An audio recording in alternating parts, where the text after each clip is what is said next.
우리의 소망이 되십니다. 이 시간 우리가 그 어린 양의 이름, 그 존귀한 이름을 경배와 찬양으로 주님 앞에 영광 올려드리기 원합니다.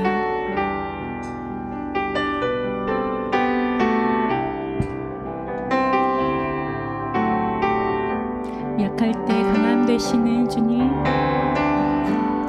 약할 때 강함 되시는 나의 보배가 되신 주 나의 모든 것.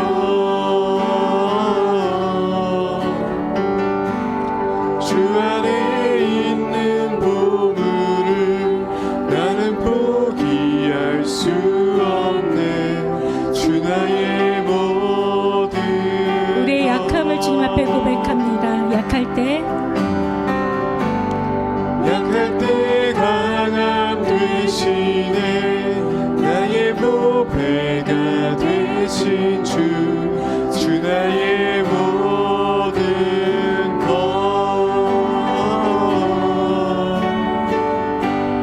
주 안에 있는 보물은 나는 포기할 수 없네. 주 나의 모든 것.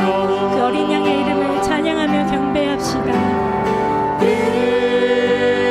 예수 어린 양 존귀한 이름.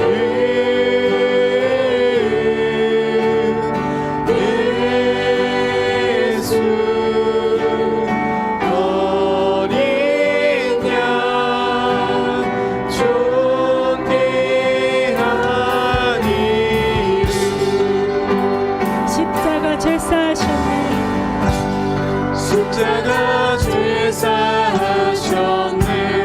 주님의 이름 찬양해.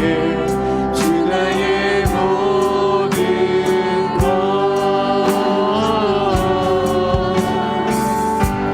쓰러진 나를 세우고 나의 빈잔을 채우네.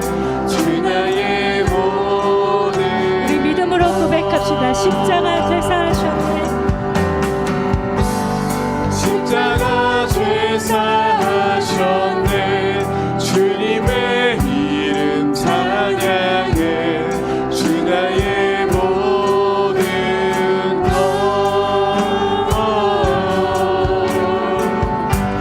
쓰러진 나를 세우고 나의 빈잔을 채우네. 주 나의 모든 것. 예수 어린 양, 예수 어린 양 존귀한 이름.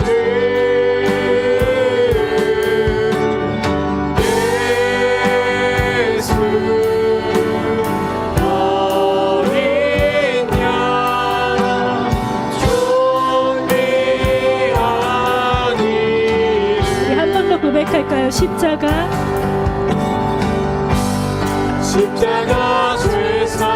죄사하셨네. 주님의 이름 찬양해. 주 나의 모든 것. 쓰러진 나를 세우고 나의 빈잔을 채우네. 주 나의 모든. 우리 예수의 부여를 의지하며 예수 어린 양의 이름을 찬양.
감사의 박수로 올려드립시다.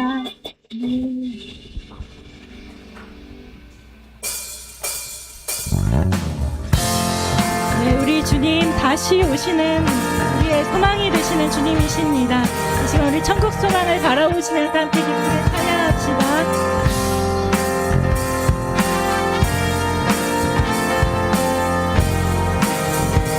하나님의 나팔 소리, 하나님의 나팔 소리 천지 진동할 때에 예수 영광 중에 구름 타시고 천사들의 세계 만국 모든 곳에 보내어 구원 얻은 성도들을 모으리.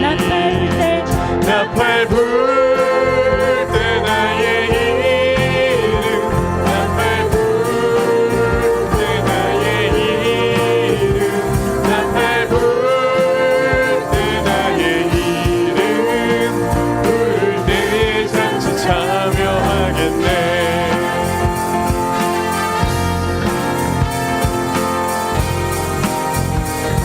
무덤 속에 잠자는 무덤 속에 잠자는 자 그때 다시 일어나 영화로운 부활 승리 얻으리.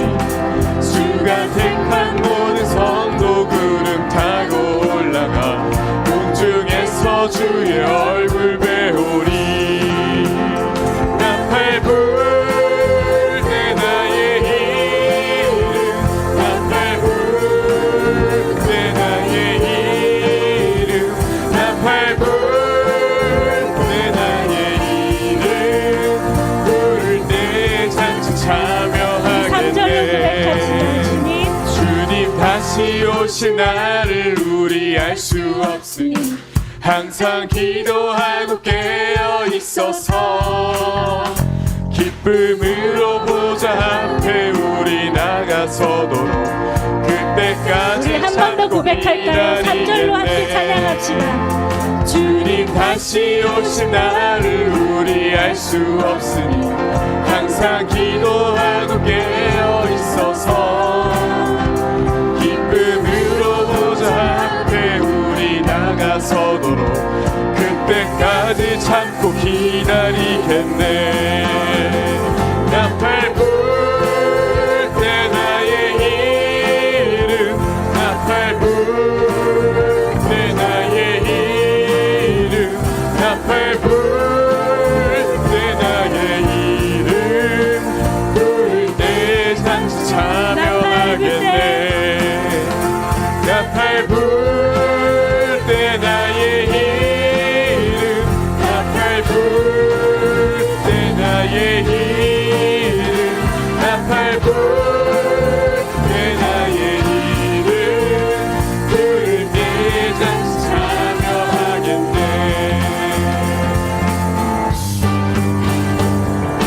이 세상의 부유함보다 이 세상의 좋은 친구보다 나의 꿈을 이루는 것보다 더 귀한 분 이루와 모든 것을 다 얻고 내가 원하는 삶을 사는 것보다 어느 누구의 그 사랑보다 귀한 분 붙드소서. 주님 나를 놓지 마소서.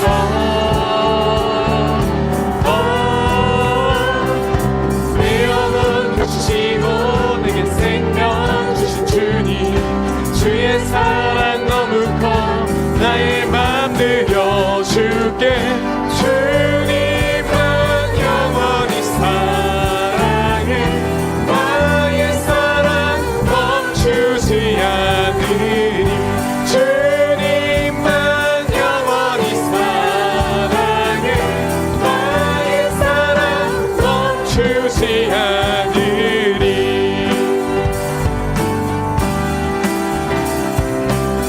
한 번 더 고백합시다. 이 세상의 부요함보다 이 세상의 부유함보다 이 세상의 좋은 친구보다 나의 꿈을 이루는 것보다 더 귀한 분 필요한 모든 것을 다 얻고 내가 원한 삶을 사는 것보다 어느 누구의 그 사랑보다 귀한 분 붙드소서.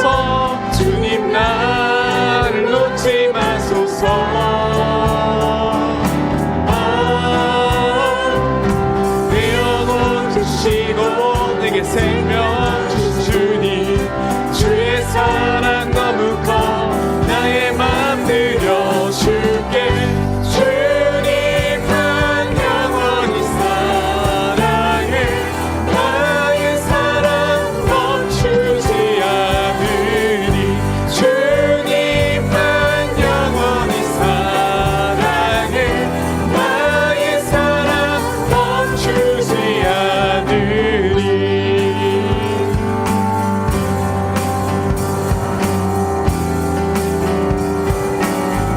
마소서.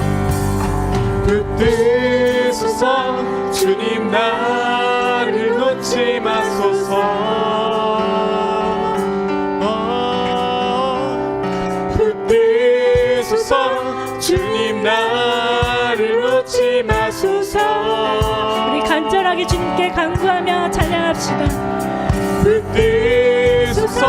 주님 나를 놓지 마소서.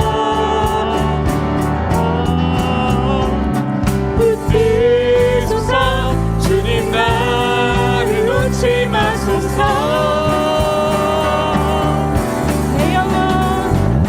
내 영혼 주시고 내게 생명 주신 주님, 주의 사랑 너무 커 나의 맘 드려줄게.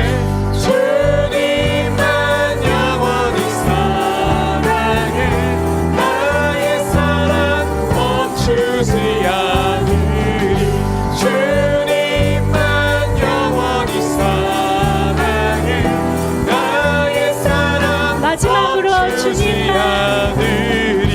주님만 영원히 사랑해. 나의 사랑 멈추지 않으리.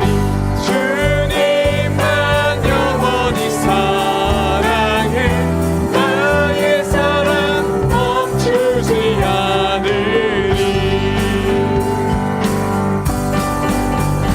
예수 십자가에 흘린 피로써 그대는 씻기어 있는가. 더러운 죄 희게 하는 능력을 그대는 참으시 않은가. 주 예수와 밤낮으로 늘 함께 그대는 행동을 하는가. 아무 때나 어디서나 그대는 십자가 붙들고 있는가. 예수의 보혈로 그대는 씻기어 있는가. 마음속에 여러 가지 죄악이 깨끗이 씻기어 있는가. 주님 예수 예수 다시 올 때 그대는 영접할 예복이 있는가. 그대 몸은 거룩한 곳 천국에 들어갈 준비가 이 사절로 함께 됐는가. 찬양합시다. 모든 죄에 더러워진 예복을 주 앞에 지금 다 벗어서 샘물같이 솟아나는 보혈로 눈보다 더 희게 씻으라. 예수의 보혈로 그대는 씻기어 있는가. 마음속에 여러 가지 죄악이 깨끗이 우리 이 시간 3절로 함께 다시 고백합시다. 주님 예수 주님 예수 다시 올 때 그대는 영접할 예복이 있는가. 그대 몸은 거룩한 곳 천국에 들어갈 준비가 됐는가. 모든 죄에 더러워진 모든 죄에 더러워진 예복을 주 앞에 지금 다 벗어서 샘물같이 솟아나는 보혈로 눈보다 더 희게 씻으라. 예수의 보혈로 그대는 씻기어 있는가. 마음속에 여러 가지 죄악이 깨끗이 씻기어 있는가. 예수의 보혈로 그대는 씻기어 있는가. 마음속에 여러 가지 죄악이 깨끗이 깨끗이 씻기어 있는가.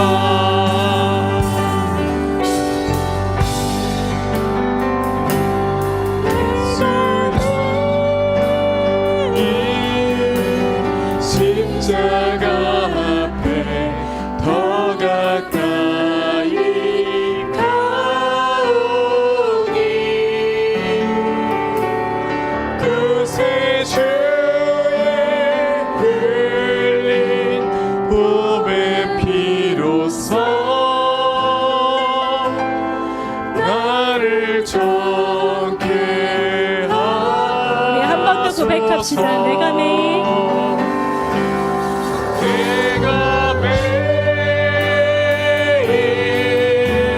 십자가 앞에 더 가까이 가오니 그새 주의 흘린 보배 피로써 나를 정케 하소서. 나 예수 그리스도의 보혈을 의지하여 주님께 더 가까이 나아갑시다.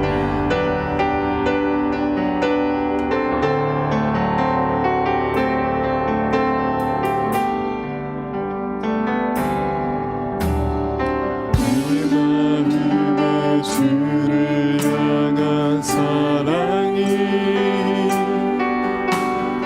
나의 말엔 주가 주신 진리로 나의 눈에 주의 눈물 채워주소서.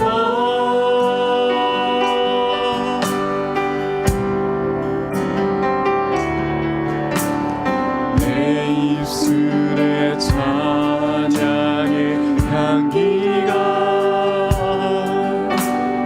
두 손에는 주를 닮은 섬김이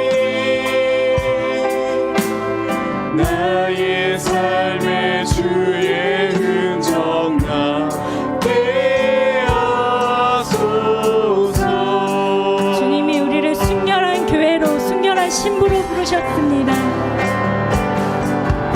하나님의 사랑이 영원히 함께하니 십자가의 길을 걷는 자에게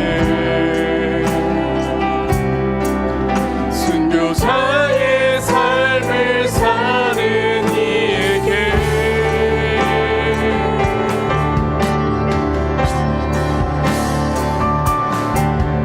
조롱하는 소리와 세상 유혹 속에도 주의 순결한 신부가 되리라. 내 생명 주님께 드리리. 다시 한번 교회의 부르심을 기억하시면서 함께 찬양합시다. 내 마음에 주를 향한 사랑이 나의 말엔 주가 주신 진리로 나의 눈에 주의 눈물 채워주소서.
세상 유혹 속에도 주의 순결한 신부가 되리라. 내 생각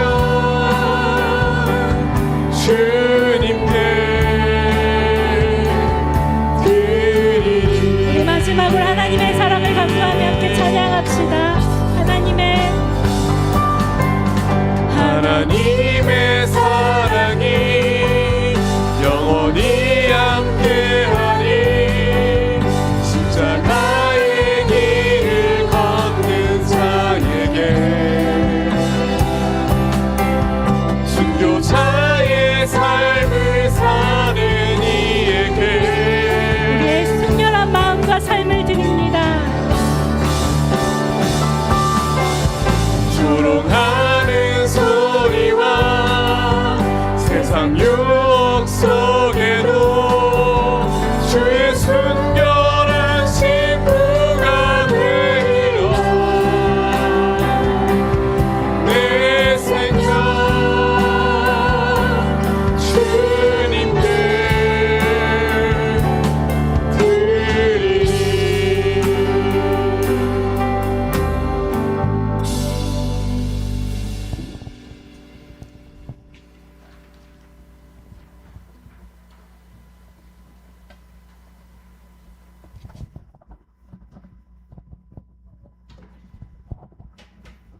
다 같이 기도드리시겠습니다. 사랑과 은혜가 풍성하신 주님, 오늘 우리에게 주의 날을 허락하시고 주의 전에 나와 주께 찬양드리며 예배하게 하시니 참 감사드립니다. 부족한 저희가 주께 드릴 것 없어 온 마음 다하여 기도하고 찬양하오니 주님만 홀로 높임받아 주시옵소서. 세상을 살아가며 주를 기억하기보다 달콤한 유혹이나 사사로운 감정에 치우쳐 살아가기에 바쁜 우리의 모습을 회개합니다. 갖은 핑계와 이유를 대고 하나님을 내 입맛에 맞추어 믿고 싶은 모습을 믿는 것이 아닌 전능하신 하나님 그들의 모습을 믿고 따르는 우리가 되어줄 수 있도록 하옵소서. 지혜와 명철을 더하시길 바라오며 그 어디에서도 느낄 수 없는 평안을 허락하신 하나님을 우리가 참된 믿음 가지고 동행하길 소원합니다. 전쟁과 지진으로 인한 피해로 고통과 고난 속에 처한 영혼들이 있습니다. 우리가 할 수 있는 일은 없거나 너무 작은 일들이지만 전능하신 하나님께서 그들에게 회복과 평안을 허락하시어 신음하는 그들을 건져내 주시옵소서. 또한 지금도 하나님을 알지 못하고 하나님을 잃어버린 영혼들이 있습니다. 부디 그들을 불쌍히 여겨주시사 다시금 하나님을 향한 믿음이 회복되는 역사가 있게 하옵소서. 찬양으로 섬기는 우리 찬양단의 인도자님과 각자 역할을 감당하는 이들에게 주님의 큰 은혜가 있길 소원합니다. 하나님과 성도들을 잇는 거룩한 통로의 역할을 능히 감당케 하옵소서. 또한 각각의 목장에서 열심으로 기도하며 준비하는 모든 이들에게 하나님의 일을 행할 때에 지치지 아니하게 하옵시고 힘과 지혜를 더하여 주시옵소서. 우리 강희선 목사님을 위해 기도합니다. 하나님의 말씀을 대언하시고 선포하시는 큰 은사를 허락하셨사오니 선포되어지는 그 말씀을 듣는 우리의 영과 육이 회복되어지며 말씀대로 살아가는 거룩한 역사가 있길 소원합니다. 목사님의 개인과 가정의 평안과 화목을 허락하시고 눈동자와 같이 지켜보아여 주시옵소서. 말씀이 선포되는 시간입니다. 그 어떤 방해 요소도 이 시간을 틈타지 않게 하옵시고 살아있는 말씀이 각 영혼에게 잘 적용되어 각자의 삶이 변화되고 가치관과 생각이 달라지며 하나님을 향한 믿음의 온도가 회복되어지는 거룩한 역사가 있게 하옵소서. 예배 후에 있을 교제와 나눔 그 이후의 삶에서도 주님과 늘 동행하기 소원합니다. 우리와 지금처럼 늘 함께 하시오며 온마음 다한 삶의 예배 또한 주님 홀로 높임받아 주시옵소서. 감사드리며 사랑이 많으신 예수님의 이름으로 기도드렸습니다. 네.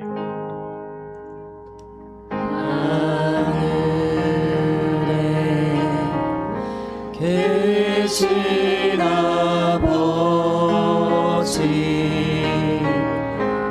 이름 거룩하사 주님 나라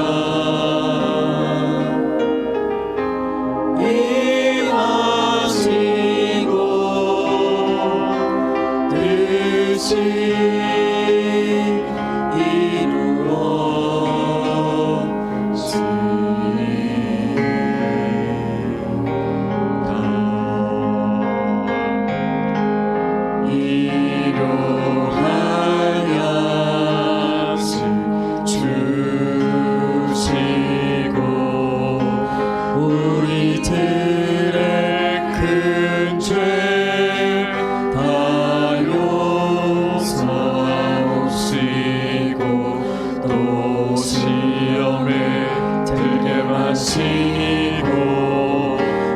구원하소서. 되게 주의 나라 주의 권세 주의 영광 영원히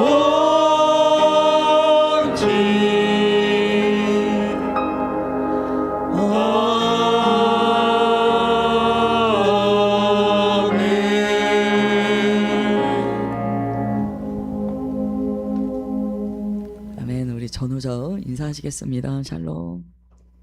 네.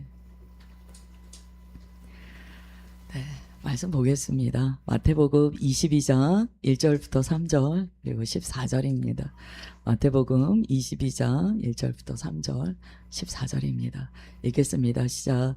예수께서 다시 비유로 대답하여 이르시되 천국은 마치 자기 아들을 위하여 혼인잔치를 베푼 어떤 임금과 같으니 그 종들을 보내어 그 청한 사람들을 혼인잔치에 오라 하였더니 오기를 싫어하거든 청함을 받은 자는 많되 택함을 입은 자는 적으니라. 아멘. 오늘 말씀의 제목은 왜 예복을 입지 않았느냐입니다. 왜 예복을 입지 않았느냐. 여러분, 이 굴러온 복을 발로 찬다라는 말이 있어요. 복이 굴러 들어왔는데 자기 발로 차는 거죠. 그런 어리석은 모습을 굴러온 복을 발로 찬다라고 표현을 합니다. 마치 그런 상황이 오늘 말씀에 들어 있습니다.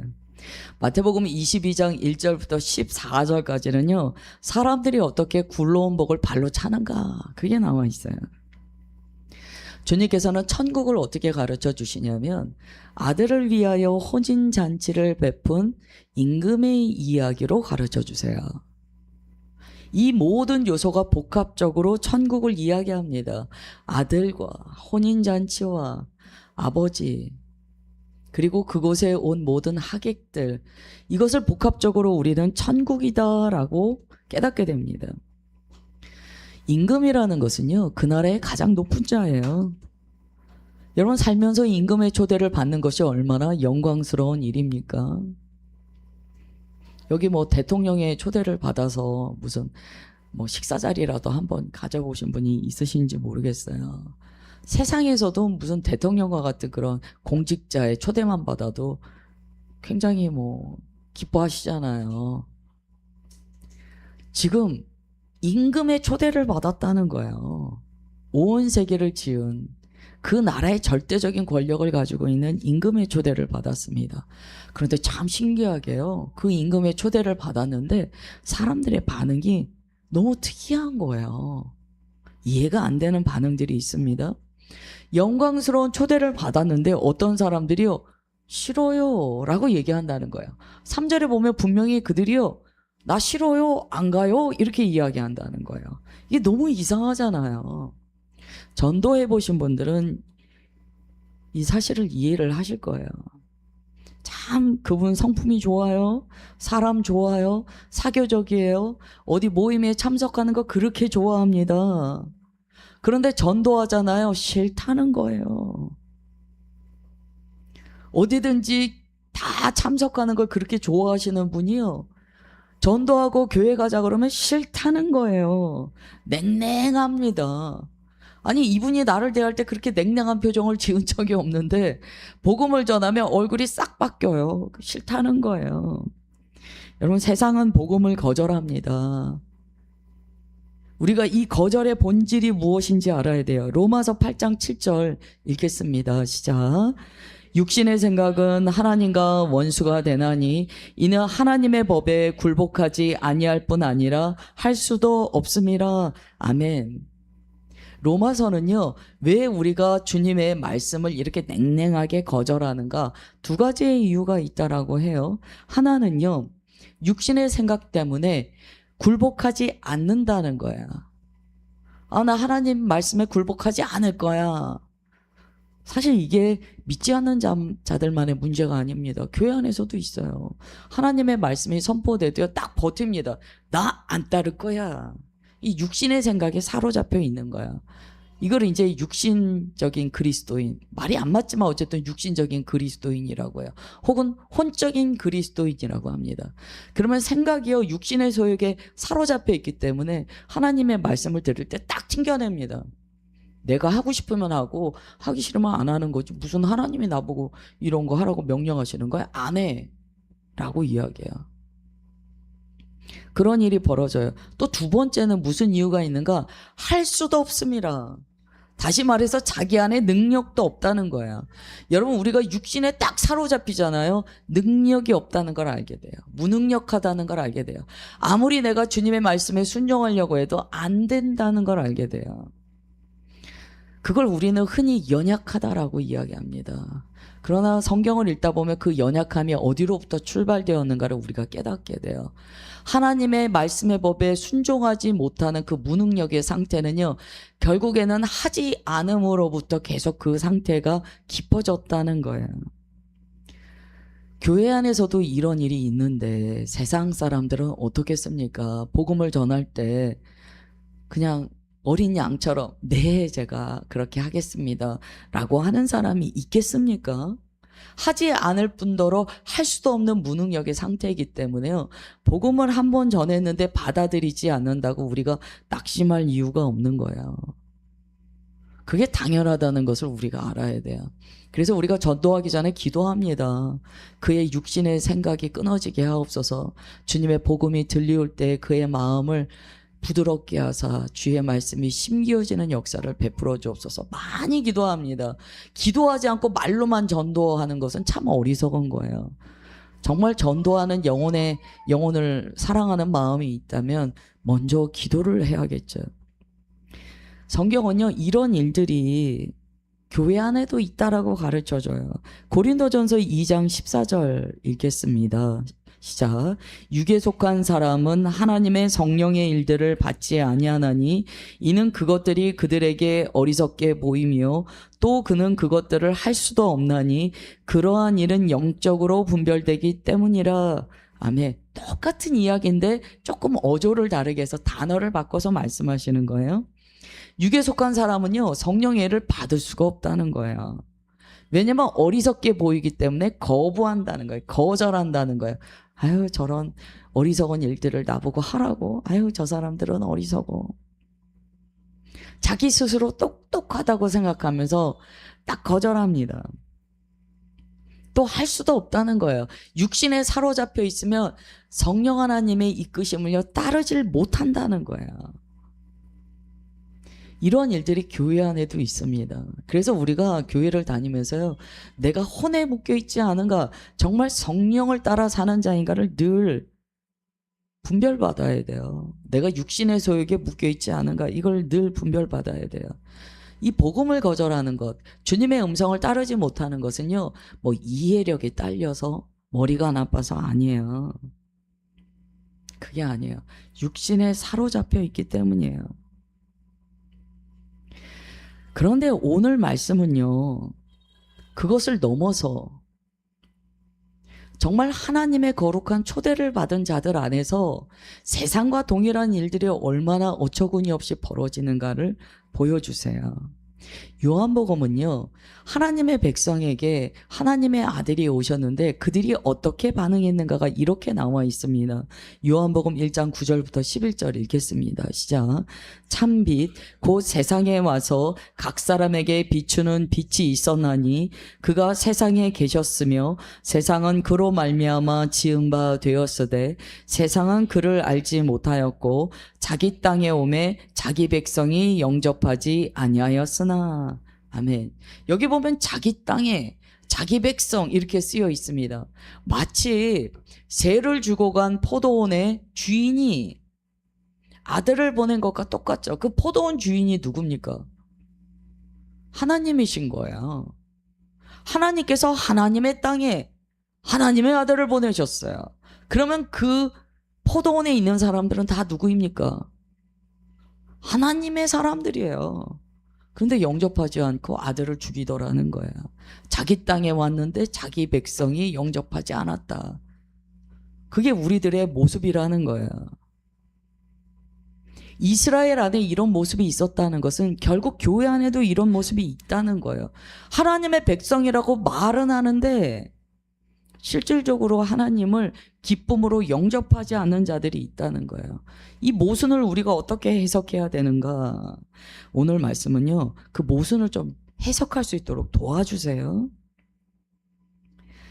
오늘 말씀에서 정말 주님을 영접하지 않고 주님의 초청에 응하지 않고 혹은 택하심의 자리 가운데 나아가지 못하는 사람들은요, 다 어떠한 문제가 있냐면 1차적으로는 하나님의 백성이라고 스스로를 알았던 자들이거나 혹은 주의 말씀을 받아 교회 문턱을 넘은 자들이에요. 오늘의 대상은 그렇습니다. 다 뭔가 자기 스스로 정체성을 하나님의 사람이라고 하거나 교회 다녀봤던 사람들이에요. 근데 그들 중에 많은 사람들이요, 하나님과의 이 커뮤니케이션이 안 되더라는 거예요. 하나님께서 말씀하시는 믿음에 대해서 그들이 이해하지 못하고요, 자기 방식의 믿음을 추구하다가 결국에는 어두운 데에 쫓겨서 일을 가는 역사가 있다라고 하는 거예요. 오늘 말씀 잘 받으셔야 돼요.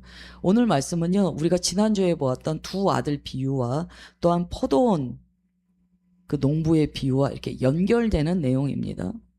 두 아들을 한번 비유해 볼게요. 믿음이란 과연 무엇인가? 한 아들에게는 명령을 했어요. 아들아, 포도원에 가서 일해. 이 아들이 네, 그래 놓고 안 갔어요. 그러면 이 아들이 정말 아버지를 믿는 자인가를 봐야 돼요. 믿음이라는 것은 무엇인가? 말씀을 믿는 거예요. 여러분, 제가 여러분들과 몇 날 몇 시에 만나기로 약속합니다. 여러분들이 저를 믿는다면 그 자리에 나오겠죠. 믿음은 무엇인가? 그의 말을 믿는 거예요. 그래서 우리는 성경 가운데 언약이라는 단어를 계속 만나게 됩니다. 하나님께서는 우리와 믿음으로 계약을 하셨는데 그 믿음의 계약은 감정이 아니에요. 말씀으로 맺은 약속이에요. 그래서 우리가 믿으면 주의 말씀을 준행한다는 거야. 그래서 주님께서는요, 네가 나를 믿으면 정말 내 말을 그대로 순종할 거야. 그게 진짜 믿음 아니냐. 성경은요, 처음부터 끝까지 그 말씀을 하십니다. 그런데 이상하게 교회를 다니다 보면은요, 우리가 막 이렇게 얘기해요. 아, 내가 예수님을 믿는다고 말로 이렇게 표현하거나 내가 사람들 앞에서 주님을 영접했다라고 고백하면 내가 그냥 구원받았다라고 느껴요. 근데 그게 하나님께서 말씀하시는 믿음인가 아니면 내가 입으로 말하는 것인가를 따져봐야 돼요. 오늘 주님께서 그 말씀을 다루세요. 정말 믿음에 대한 개념을 내가 아느냐. 포도원의 비유도 그렇죠. 왕에게 어떤 주인에게 포도원을 세를 주고 그가 포도원을 가꾸기로 했어요. 그러면 정말 주인으로 인정하고 주인을 믿는다면 어떻게 해야 됩니까? 주인이 소출을 바치라고 할 때 소출을 바쳐야 돼요. 즉 주인의 말에 순종하는 모습이 있어야 돼요. 근데 순종 안 한다는 거예요. 포도원에서 자기가 일한다는 것 자체가 구원이 아니잖아요. 주인의 말에 순종해야 되잖아요. 오늘 똑같은 말씀을 우리가 나눌 거예요. 혼인잔치 비유인데요. 마태복음 22장 3절 보겠습니다. 읽겠습니다. 시작. 그 종들을 보내어 그 청한 사람들을 혼인잔치에 오라 하였더니 오기를 싫어하거늘. 이걸 이해하려면은요, 우리가 이렇게 결혼 청첩장 보내는 거하고 똑같은 얘기예요. 청첩장을 당일날 보내는 사람은 아무도 없어요. 미리 보냅니다. 그리고 미리 보내고 이제 결혼 당일날 와주세요 라고 초청합니다. 그 당시에 혼인잔치도 똑같아요. 근데 그 당시에 혼인잔치는요, 뭐가 다르냐면 몇 날 몇 시가 정확하지 않았다라고 이제 가정하고 이야기를 합니다. 왕이요 먼저 초대를 합니다. 아들이 결혼할 때 여러분들을 내가 초청합니다. 초청장을 다 받았어요. 그리고 왕이 그 혼인잔치가 다 준비되면 종들을 보내서 오라고 합니다. 간극이 있어요. 그죠? 이거는 결혼 풍습과도 똑같아요. 신랑이 신부와 약혼을 합니다. 그리고 신부를 안 데려가요. 그리고 함께 거할 처소를 준비하는 과정이 있습니다. 그리고 다 준비돼요. 그러면 아버지가 됐다, 이제 가서 너의 아내를 데려와라. 그러면 아들이 가서 아내를 데리러 옵니다. 거기까지가 완성돼야지만 비로소 정말 혼인잔치가 이루어지는 거예요. 지금 똑같은 말씀이에요. 먼저 초청장이 보내졌다는 거야. 그러면 그 초청장을 받은 사람들이 어떻게 생각하는가? 나는 왕에게 이런 초청장을 받은 사람이야. 이걸 늘 얘기하고 다닌다는 거예요. 이 이스라엘 백성 똑같은 거죠. 나는 하나님의 백성이야. 하나님이 우리를 선택하셨어. 늘 얘기하고 다니는 거예요. 나는 하나님의 백성이야. 나는 하나님의 언약 백성이야. 정말 언약 백성은 어때야 합니까? 나중에 주님께서 정말 혼인잔치가 준비되어서 종들을 보내요. 와라! 라고 할 때 어떻게 해야 됩니까? 가야죠. 가야죠. 그게 나그네의 삶 아닙니까? 그게 주님의 종들의 삶 아닙니까? 그런데 너무 이상한 일이 발생돼요. 그동안 그렇게 왕의 초청장을 받았다고 자랑하고 살아왔던 사람들이 실제로 왕이 오라고 하니까 싫다 그랬다는 거예요. 나 싫은데요? 나 지금 할 일 많은데요? 나 못 가는데요? 이렇게 얘기했다는 거야. 이게 청함을 받은 자들이에요. 청함을 받은 자들. 비극입니다. 자기가 초청장을 받았다고 자랑하는 것과 실제로 주의 말씀에 순종하여 가는 것은 다르잖아요. 왕은요, 누구를 자기 혼인잔치에 정말 초청한 사람이라고 생각하냐면 오라고 할 때 오는 사람이에요. 그 사람이 정말 왕과 관계가 있는 사람이에요. 특권의식만 잔뜩 가지고 실제로 오지 않는 자들이 그렇게 많다는 거야. 마태복음 22장 4절부터 6절 읽겠습니다. 시작.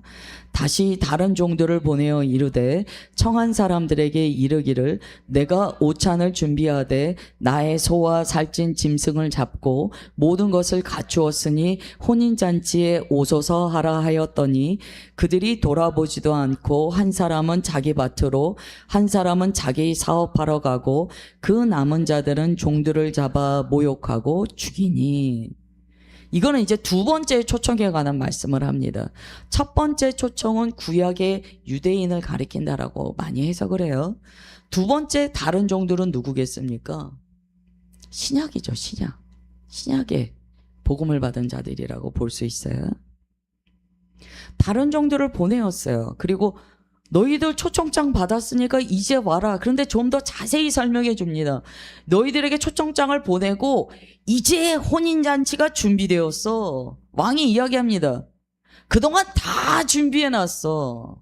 먹을 것도 다 준비하고 장소도 다 꾸며놨어. 이제 와서 너희는 참여만 하면 돼. 라고 했습니다. 안 오더라는 거예요. 그러면서 얘기합니다. 나 밭을 사서 밭 갈아야 돼요.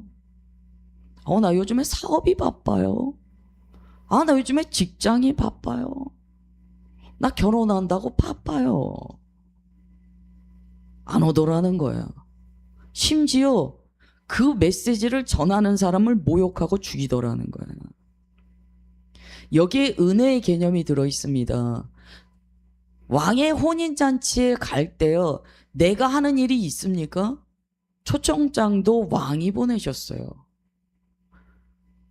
주님께서 말씀을 계시하셔서 가르쳐 주셨어요. 어떻게 해야 구원받는지.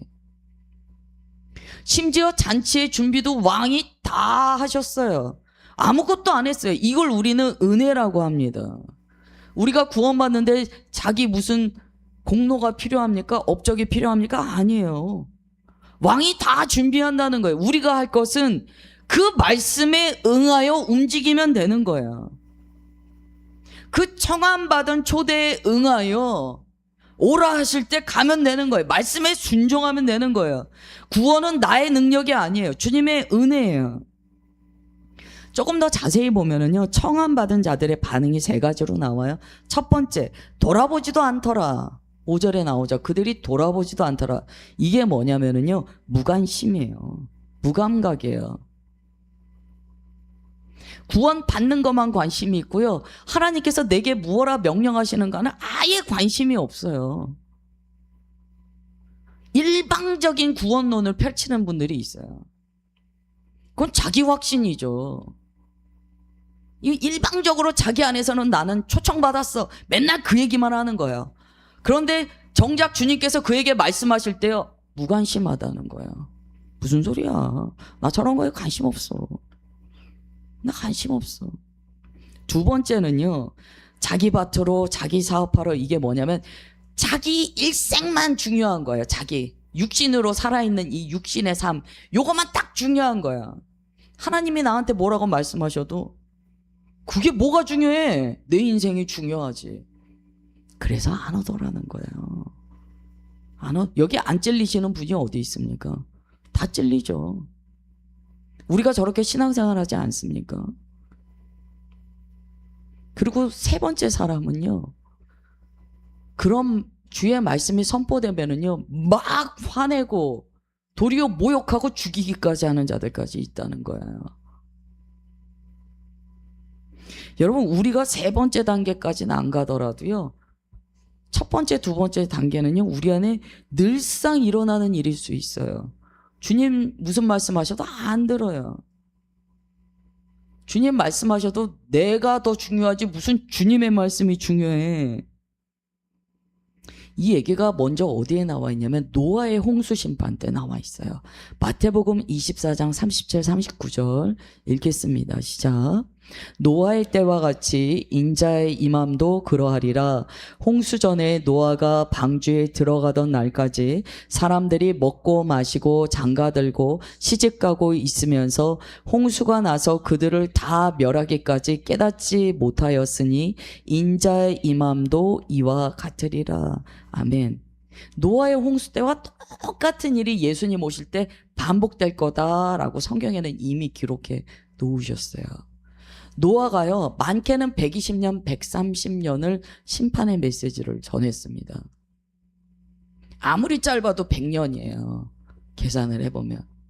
노아가 계속 얘기했어요. 심판이 있다, 심판이 있다.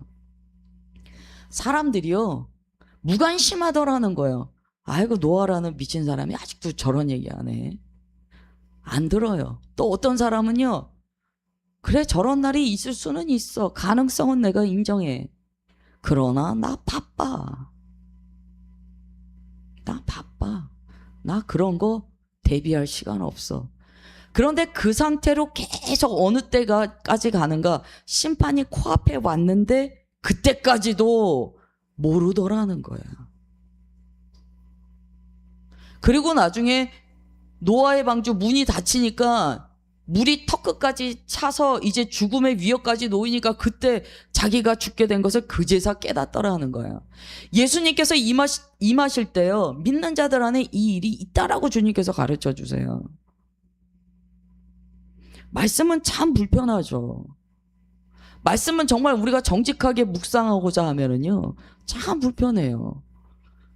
저는 제가 목사 되고 말씀을 조금 더 깊이 묵상하는 시간을 가지면서요, 그동안 제가 몰랐던 것까지 조금 열어주셨는데요.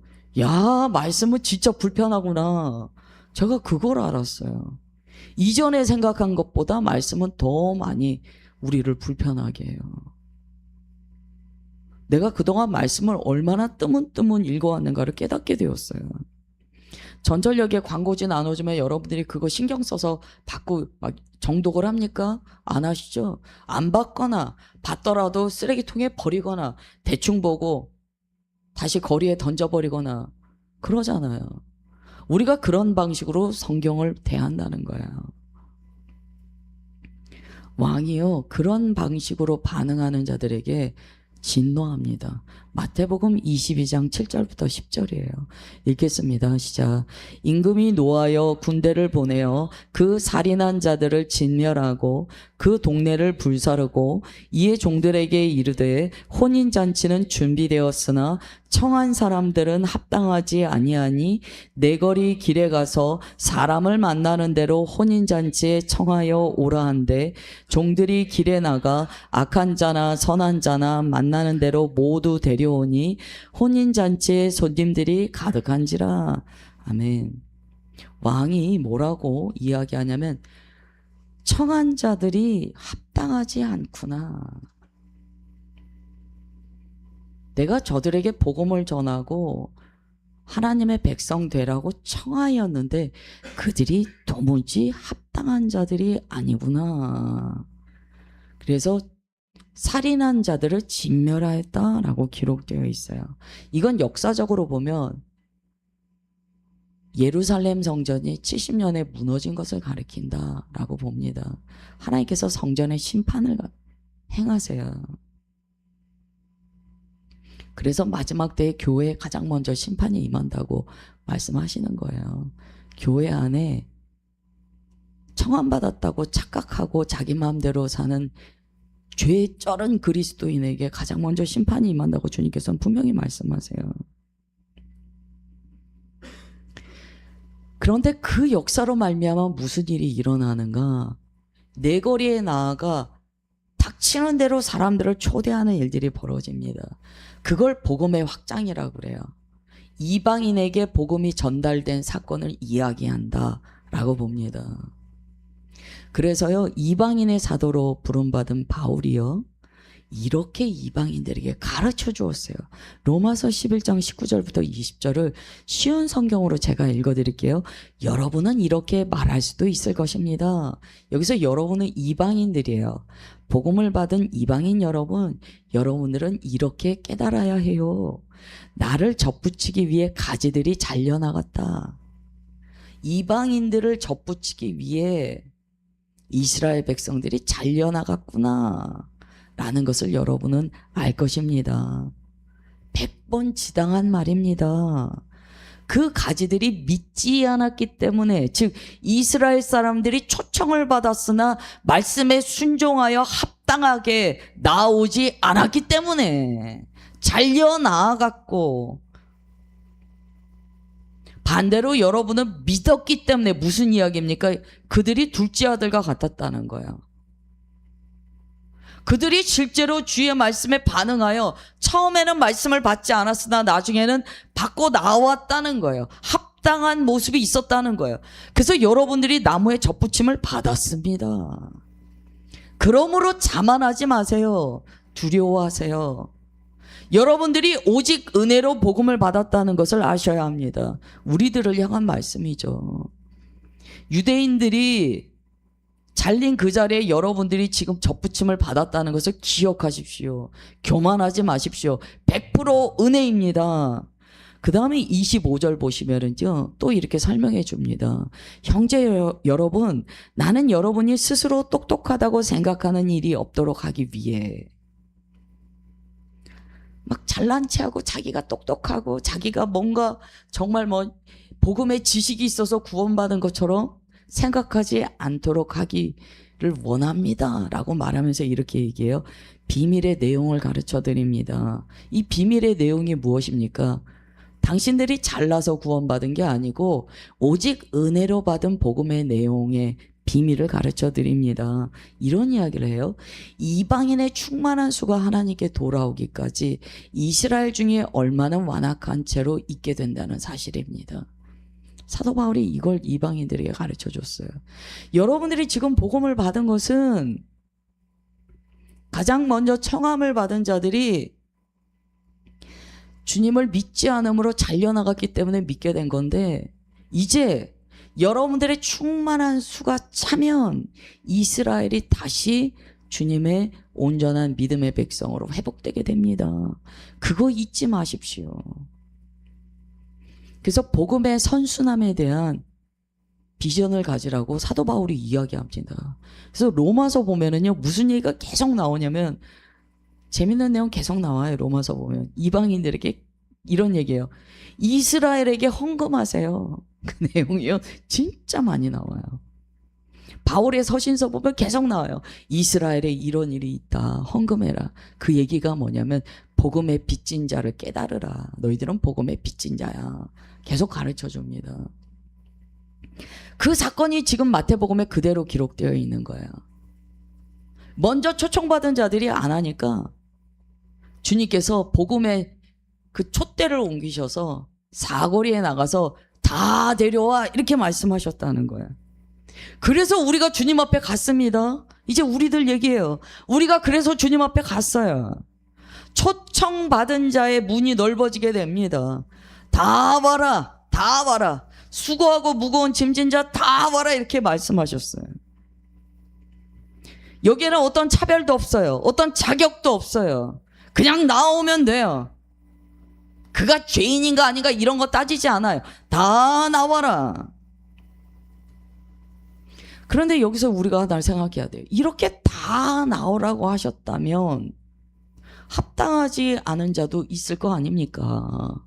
무조건 다 오라고 했으니까 교회 나온다고 다 믿는 게 아니잖아요. 교회 나와서 진짜 믿는 자와 그냥 교회 다니는 게 습관이 돼서 다니는 자와 혹은 교회에 어떤 유익을 얻기 위해서 다니는 자, 뭐 여러 종류가 있을 거 아닙니까? 그러면 합당하지 않은 자가 있을 터인데 어떻게 될까요? 누가 정말 혼인잔치에 참여하게 될까요? 오늘은 그 질문을 던져요. 마태복음 22장 11절 보세요. 마태복음 22장 11절 읽겠습니다. 시작. 임금이 손님들을 보러 들어올세 거기서 예복을 입지 않은 한 사람을 보고 아멘. 임금이 딱 오셨는데요. 온 사람들을 쭉 봅니다. 그런데 예복을 입지 않은 사람이 있더라는 거야. 눈에 딱 띄더라는 거야. 여기서 우리가 좀 의아하게 돼요. 아니 다 오라고 그러셨잖아요. 근데 왜 예복 입지 않았다고 문제를 삼습니까? 아니 뭐 죄인이든지 뭐 누구든지 다 오라고 하셔놓고 예복 안 입었다고 뭐라고 하셔도 됩니까? 이상하잖아요. 잘못됐다는 생각이 들잖아요. 아니에요. 이것도 그 당시에 이제 잔치의 관습을 알아야 되는데요. 왕이요. 왕의 잔치에 누구를 초청할 때는요. 반드시 예복을 제공합니다. 그거는 그 역사적인 배경을 우리가 알아야 이해가 돼요. 왕은 반드시 예복을 제공을 해요. 그래서 왕의 잔치에 온다는 것은요. 왕이 준비해준 예복을 입고 온다는 것을 포함한 거예요. 즉 주님께서 나를 믿어라 라고 할 때는요. 초청장을 받아 오는데 내가 제공한 예복을 입고 오는 것이 믿음이야 라고 주님은 알고 계세요. 그런데 우리가 생각하는 거예요. 그냥 가면 되지 무슨 예복을 입어. 그렇게 생각한다는 거예요. 그래서 제가 처음에 커뮤니케이션이 안 된다는 거예요. 주님께서 말씀하시는 뜻과 내가 내 맘대로 해석하는 것이 다른 거예요. 그러니까 믿음이 뭔지를 우리가 모른다는 거예요. 잔치의 예복은요, 아주 전에 주거나 아니면 들어오기 직전에 입을 수 있도록 제공해서 왕궁에 들어오도록 합니다. 이게 잔치의 기본 원칙이에요. 근데 어떤 사람이요, 안 입고 딱 들어와 있는 거야. 이 얘기는요, 왕이 거저 베푼 예복을 거절했다는 거예요. 그러면 알아야 되죠. 예복은 우리가 어떻게 입게 됩니까? 성령께서 우리를 예수 그리스도로 옷 입혀 주시는 거예요. 그러나 내가 안 입으면 안 돼요. 성령께서 제공해 주시고 입혀 주세요. 예수님의 십자가 은혜로 예복이 준비되었어요. 나도 적극적으로 입어야 돼요. 여기 어떤 사람이 안 입고 왔다는 거예요. 로마서 13장 12절 14절은요. 예복을 입으라는 것을 이렇게 표현합니다. 읽겠습니다. 시작. 밤이 깊고 낮이 가까웠으니 그러므로 우리가 어둠의 일을 벗고 빛의 갑옷을 입자.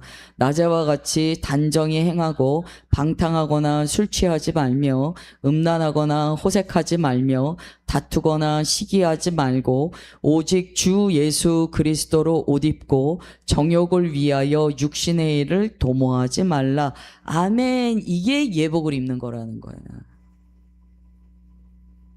말씀 따라 사는 게 예복 입는 거라고 가르쳐 주세요. 그게 믿음이라는 거예요. 말씀에 순종하지 않는 것을 믿음이라고 성경 어디에도 그런 구절이 없습니다. 성경은요, 이 예복이 예수 그리스도이시다라고 가르쳐줘요. 즉 예수님으로 옷 입는다는 건데 이 옷이 무엇인가? 예수님의 전인격이면서 예수님의 전 존재예요. 이걸 우리가 뭐라고 얘기하냐면 성화라고 이야기합니다. 어떤 사람은요, 자기는 초청받았다고 막 오는 거예요. 아우, 나 예수님 믿어요. 내가 교회를 50년 다녔어요. 그리고 들어왔는데 옷을 안 입었어요. 옷을. 여러분, 오늘 믿음에 대해서 잘 아셔야 돼요. 믿음은 자기 입으로 시인했다고 다 되는 게 아니에요. 성경에서 말씀하시는 시인, 그 믿음은요, 성화와 함께 세트예요. 그래서 우리가 신앙생활을 30년, 50년 했는데 변화가 안 되고 그 성질 그대로, 그 습관 그대로, 그 모습 그대로 사는 게 얼마나 죄인지를 깨달아야 합니다. 정말 회개해야 돼요. 변화받을 생각도 없었던 나를 회개해야 돼요. 요한계시록 3장 4절부터 5절 보면 이렇게 기록되어 있어요. 읽겠습니다. 시작. 그러나 사대에 그 옷을 더럽히지 아니한 자 몇 명이 내게 있어 흰 옷을 입고 나와 함께 다니리니 그들은 합당한 자인 연고라. 이기는 자는 이와 같이 흰 옷을 입을 것이요 내가 그 이름을 생명책에서 결코 지우지 아니하고 그 이름을 내 아버지 앞과 그의 천사들 앞에서 시인하리라. 아멘. 5절까지 가야지 온전히 혼인잔치에 참여한 자가 되는 거예요. 보세요. 성경에 이 말씀이 있어요. 입으로 내가 입으로 영접하는 기도했다고 다 구원이다라고 할 것 같으면 저런 5절 같은 말씀이 있으면 안 돼요. 흰 옷을 입고 있어야 된다는 거예요. 예수님으로 옷 입고 있어야지 합당하다는 거예요. 어떻게 흰 옷을 입고 살 수 있습니까? 회개하며 주의 보혈의 능력 의지하며 말씀을 순종하는 삶이에요. 그러면 생명책에서 지워지지 않는다는 거예요. 그러면 생명책에 써졌다는 게 뭘까요? 좀 오늘 두려운 말씀이지만 초청장을 받은 거예요. 교회 문턱을 넘은 거예요. 교회 문턱만 넘고요. 그냥 육신적인 그리스도인으로 사는 거예요. 오늘 사대교회를 향한 이 말씀 묵상해 보세요. 내가 생각하는 믿음과 하나님께서 내게 가르쳐 주시는 믿음이 다르다는 것을 우리가 알아야 돼요. 마태복음 22장 12절 읽겠습니다. 시작. 이르되 친구여 어찌하여 예복을 입지 않고 여기 들어왔느냐 하니 그가 아무 말도 못하거늘. 아멘. 저는 저기서 친구라는 단어가요, 초청장을 보내고 그것을 받은 자를 주님께서 친구 삼으셨다라는 것으로 묵상이 되었습니다. 즉 주님께서 초대하신 거예요. 친구야, 내 혼인잔치에 와. 그런데 저렇게 초청장만 받고 예복을 안 입고 덜렁 들어서 아무 합당한 모습이 없는 자로 덜렁 앉아있는 자가 있었어요. 그래서 물어보세요. 주님께서 질문하세요. 너는 왜 예복 안 입고 들어왔니? 여러분, 이게 우리가 주님 앞에 섰을 때 주님께서 입지 않은 자에게 말씀하실 내용입니다. 그냥 교회만 다녔어요. 교회만. 그 교회도 자기가 가고 싶을 때만 가고 자기 삶에 그냥 바빠서 그냥 어디에다가 종교가 뭐냐고 할 때 그리스도인이라고 체크만 해요. 그렇게 살아왔어요. 근데 주님 앞에 섰는데 봤더니 나는 예수님 옷을 안 입고 간 거예요. 주님께서 물어보세요. 왜 안 입었니?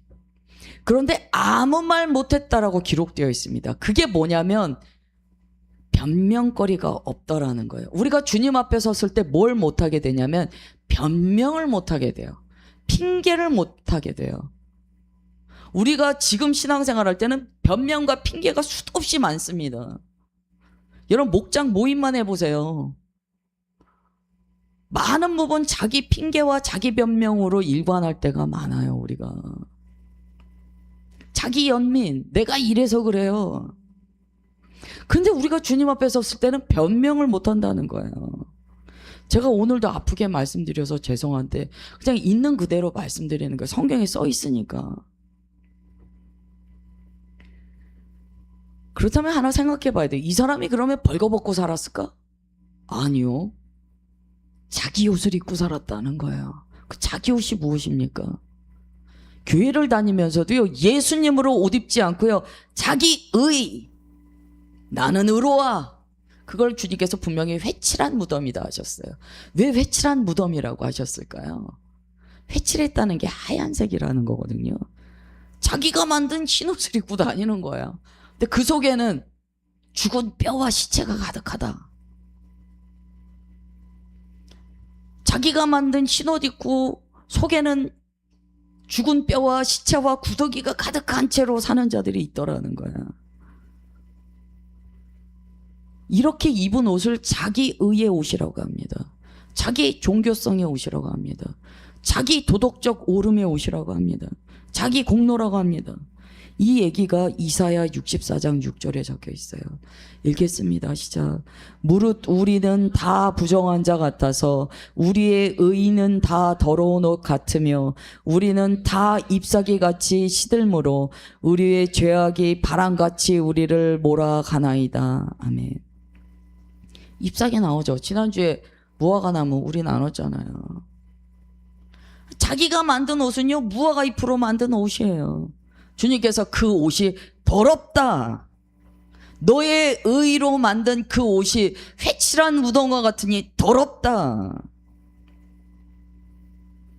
여러분 오늘 말씀, 아유 저 목사가 저렇게 얘기하네. 그렇게 받지 마세요.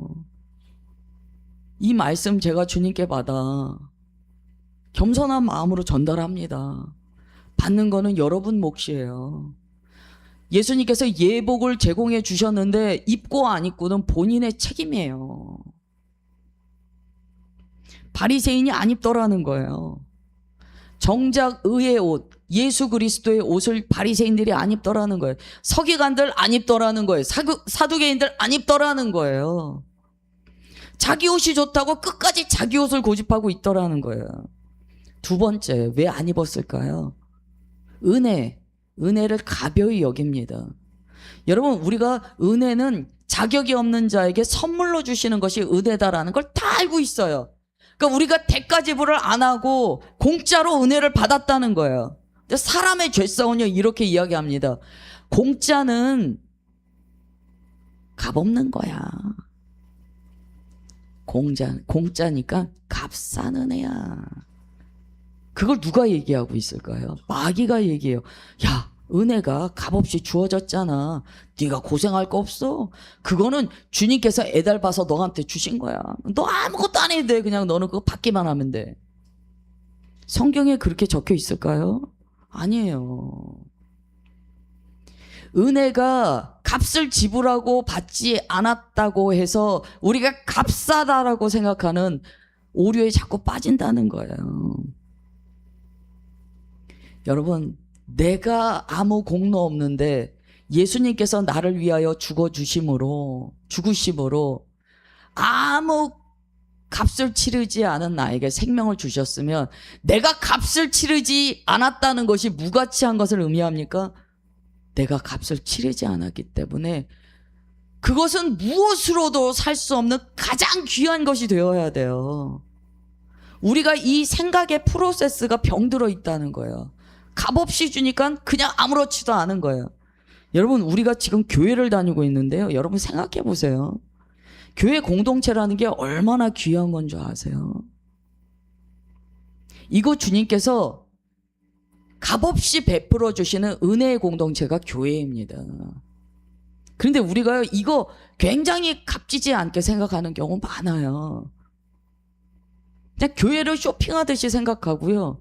이 교회가 하나님 나라의 모형이라고 귀하게 생각을 안 해요. 뭐 목사부터도 그 생각이 없는 경우도 있잖아요. 은혜로 받은 것을 값싸다고 생각하는 거짓말에서 벗어나십시오. 은혜이기 때문에, 값을 지불하지 않고 받았기 때문에 우리가 생명 다하여 귀하게 여기는 것이 온당한 마음이에요. 그 다음에 세 번째, 예복을 입는다는 것은요, 결국 내가 그동안 살아왔던 이력을 벗고 새 옷을 입었다는 거예요.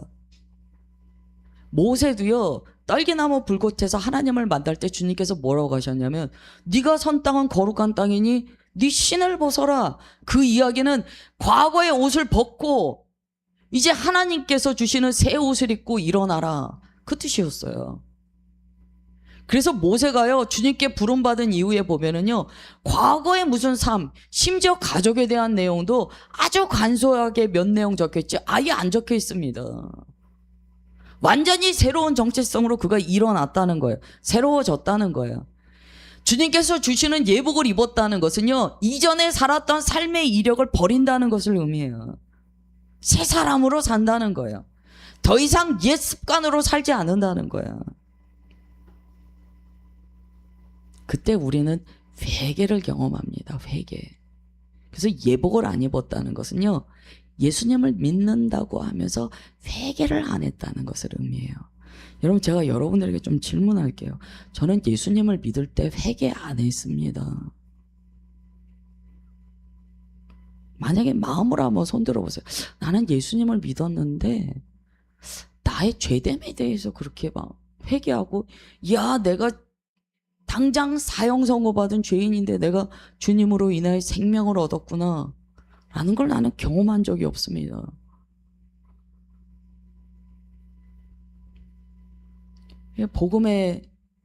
복음으로 시작하셔야 돼요. 죄송하지만 아직 출발도 못 하셨어요. 여러분, 교회를 몇십 년 다녀도요, 예수님 믿을 때 회개 안 하신 분들이 있어요. 그거 생각해 보세요. 여기 모태신앙들 생각해 보세요. 저도 모태신앙이에요. 저 구원 40 넘어서 받았어요. 교회만 다녔어요. 교회만. 근데 어느 날 주님께서 뭘 보여주시냐면, 기차가 떠나가고 있어요. 어릴 때, 저 초등학교 때 흑석동 감리교회 저 6살 때도 새벽기도 드렸어요. 근데 뭐가 보이냐면, 그 교회 학교 다니면서 보았던 구원열차가요, 칙칙폭폭하면서 이렇게 떠나가는 게 보여요. 구원열차 안 타놓고 그냥 예수님 믿는다고 습관에 젖어서 교회만 다녔는데, 제가 그 떠나가는 걸 보니까 그때 그제서 알겠더라고요. 제가 초청만 받았지 택함을 못 받은 신앙생활을 하고 있었더라고요. 그래서 막 달려갔어요. 그리고 그 구원열차를 제가 딱 타는데, 물론 제 수준에 맞게 보여주신 거예요. 그걸 딱 탔는데 주님께서 회개를 시키시는데요, 아침 5시마다 깨우세요. 근데 아침 5시에 눈을 딱 뜨면은요, 회개가 터지는데요, 1시간, 1시간 반을 회개시키세요. 그게 한 달이 지났는데도 안 끊어지는 거예요. 그때는 제가 방언도 안 받았을 때예요. 내 말로 회개하는데 내가 얼마나 죽을 죄인인지, 건질 거 없는 죄인인지가 매일매일 나오는 거예요. 내 죄가 셀 수 없이 많은 거예요.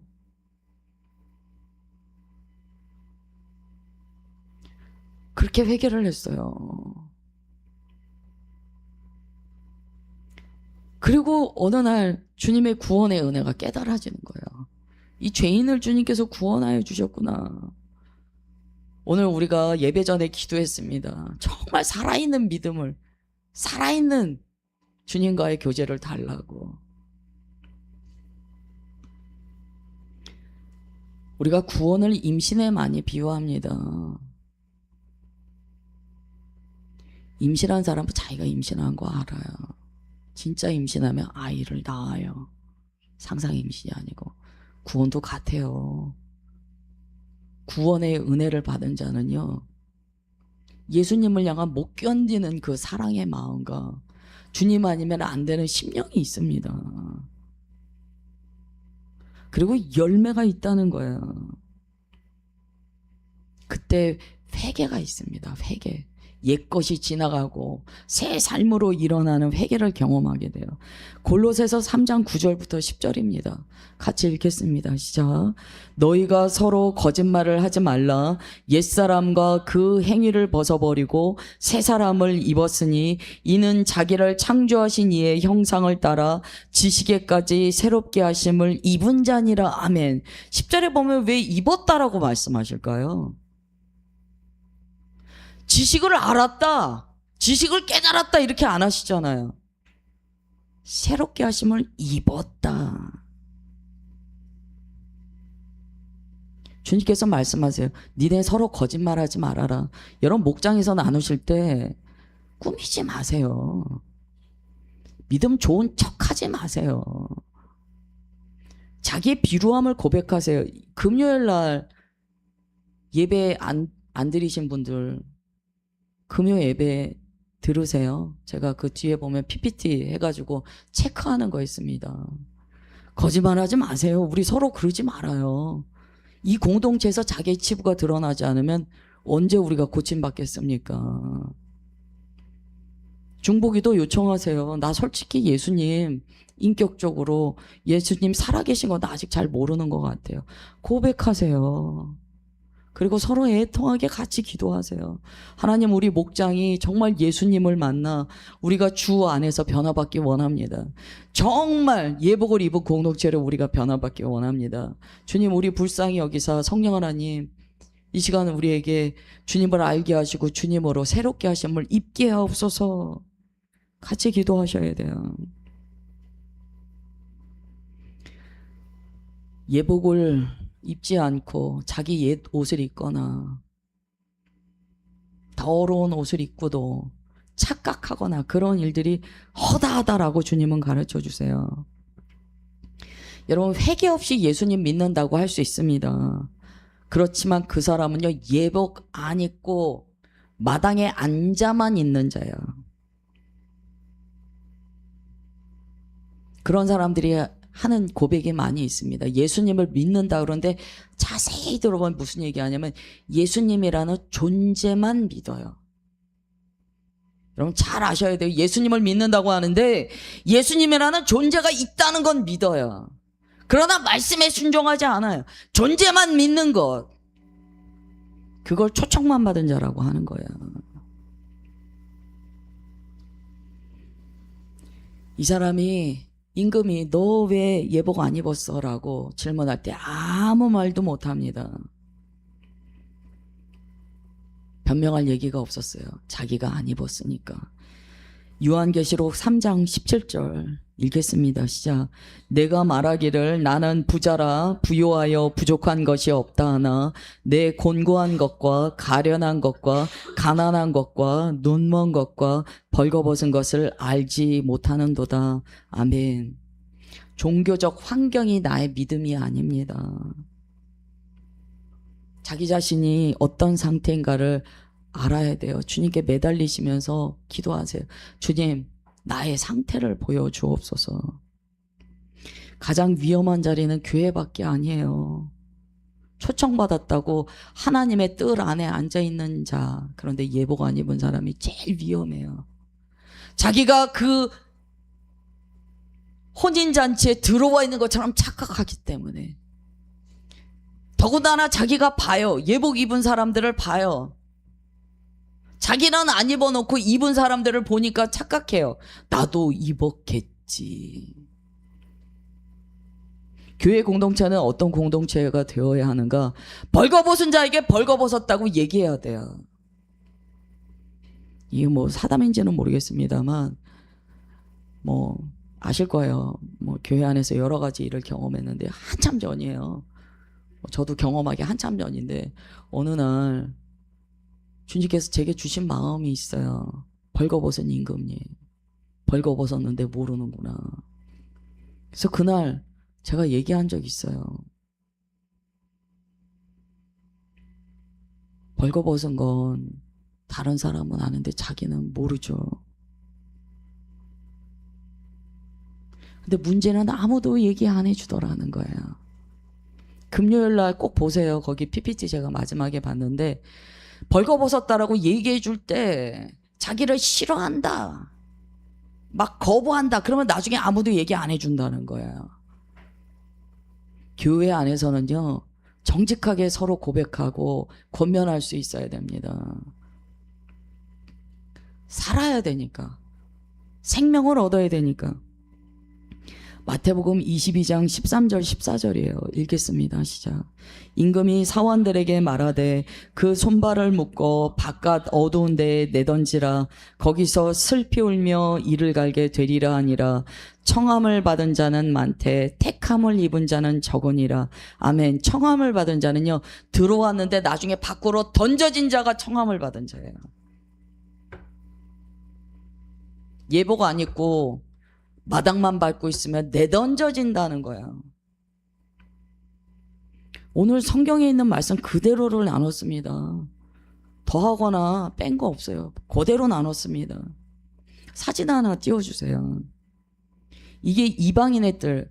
구약의 성소 보시면 지금으로 보면 마당이죠. 이방인의 뜰이라는 게 있어요. 근데 여기까지는 이방인이 들어와요. 그러나 더 안에 성소로는 못 들어가요. 그 이방인의 뜰이 있습니다. 여기에 이제 이렇게 적혀 있어요. 제가 읽어드릴게요. 이방인은 안쪽 뜰과 성소 주변의 난간 주변으로 들어올 수 없다. 들어오다가는 잡히는 모든 사람들은 죽을 것이다. 이렇게 적혀 있어요. 무슨 얘기냐면 청함은 받았다. 예복을 안 입었느냐? 내던져진다. 그게 구약의 성소에 쓰여 있어요. 이 말씀이 신약에도 있다는 거야. 아니 그냥 예수님 믿으면 구원이라고 해요. 왜 그런 얘기해요? 성경에 이 말씀이 없다면 그렇게 하고 편한 대로 신앙생활 하시면 되죠. 그러나 우리가 말씀을 믿는 자들이잖아요. 말씀의 기준 따라 믿어야 합니다. 이사야서 1장 12절 읽겠습니다. 시작. 너희가 내 앞에 보이러 오니 이것을 누가 너희에게 요구하였느냐? 내 마당만 밟을 뿐이니라. 아멘. 예복 입고 오라니까 왜 엉뚱한 거 입고 오느냐? 예복 입고 오라니까 뭐 엉뚱한 거 들고 오느냐? 내가 말한 대로 하는 것이 믿음 아니니 왜 마당만 밟고 성소에 들어오지를 못하느냐. 오늘 우리가 찬양하고 이제 기도하는데요, 오늘 예수님께서 우리를 초대하세요. 초청하세요. 그런다 초청에 머물지 마십시오. 택함의 자리까지 나아가야 됩니다. 주님께서는 초청과 택함을 분리해서 가르쳐 주셨어요. 진짜 믿음은요, 택함 받은 자가 진짜 믿는 자예요. 교회를 다녔으면 우리가 택함 받은 백성이 되어야 되잖아요. 주의 말씀을 진짜 믿고 변화받는 예복을 입은 자가 되어야 합니다. 우리 찬양하고 기도합니다.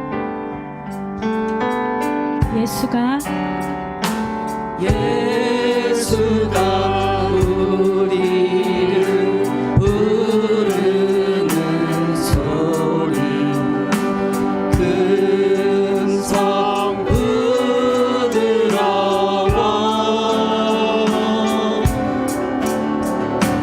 문 앞에 나와서 사면을 보며 우리를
아브라함과 데캄에 대해서 나눴습니다. 주님께서 오늘 질문하고 계세요. 너는 왜 아직도 예복을 안 입고 있니? 오늘 우리가 기도할 때 주님께서 영안을 열어주신다라고 믿습니다. 우리의 벌거벗음을 보게 하옵소서. 우리의 패역함을 보게 하옵소서. 주님께서는 마치 신부와 약혼하고 모든 것을 준비하고 데리러 오시는 신랑으로서 천국을 가르쳐 주셨고, 또한 오늘 말씀 그대로 초청장을 보내고 이제 정말 나오라 라고 예복을 주신 하나님의 나라로 우리에게 주의 나라를 가르쳐 주셨습니다. 우리가 오늘 이 자리에 있다는 것은 청함을 받았다는 거예요. 청함이 끝이 아닙니다. 성경은 분명히 가르쳐 주세요. 내가 입술로 나 예수님 믿어라고 했는데 그것이 그저 예수님이라는 역사적인 인물을 믿는다는 거 아닌지, 여러분 자기 자신을 정직하게 진리의 말씀의 거울로 비춰보십시오. 예수님을 정말 믿는다는 것은 주의 말씀을 믿는 것입니다. 여러분 듣기 싫은 말씀 있으세요? 성경에서 불편한 말씀 있으세요? 그게 무엇을 의미할까요? 존재는 믿지만 주의 말씀을 믿기는 싫다는 거예요. 그러면 어떻게 예복을 입습니까? 오늘 온 교회가 주님 앞에 참으로 예복을 주신 주의 말씀을 믿어 순종하기로 결단합니다. 주님의 토부교회 한 공동체로 이 땅에서 육신을 입고 모였던 우리가 한 사람도 예외 없이 주의 혼인잔치에서 복락을 누리기를 원하나이다. 청함을 받고 이방인의 뜰에서 마당만 밟는 자들이 아니고 정말 주의 혼인잔치에서 주님과 기쁨의 잔치를 누리는 우리 모두가 되기를 원하나이다. 주님 우리에게 말씀의 계시를 더하여 주시고 참으로 주의 말씀에 순종하는 믿음을 부어 주옵소서. 우리 다 함께 기도로 나아갑니다. 주여,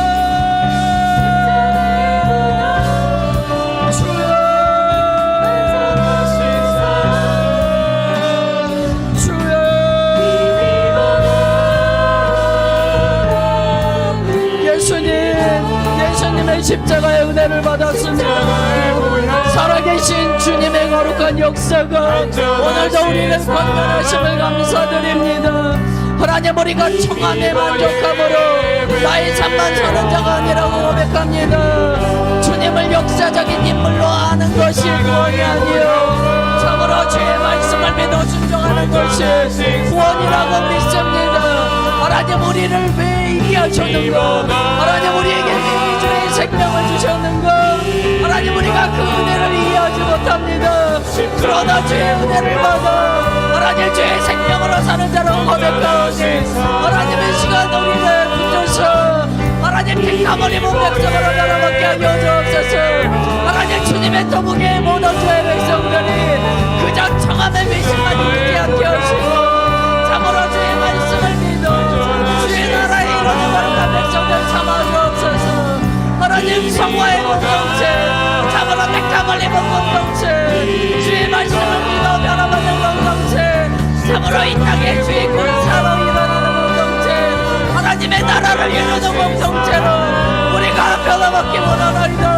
주님 불쌍히 여기서 하나님의 시간 우리를 응원하시고 붙드시옵소서. 주님 주의 말씀 앞에 정직하게 엎드렸습니다.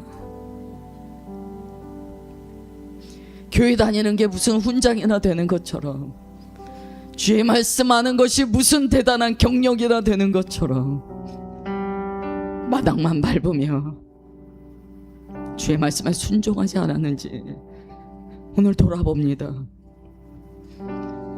참으로 구원에 이르는 외기에 후회할 것이 없는 그 외계를 우리 가운데 부어 주옵소서. 성령 하나님 우리를 붙들어 주시옵소서. 각 사람의 심령을 새롭게 하여 주옵소서.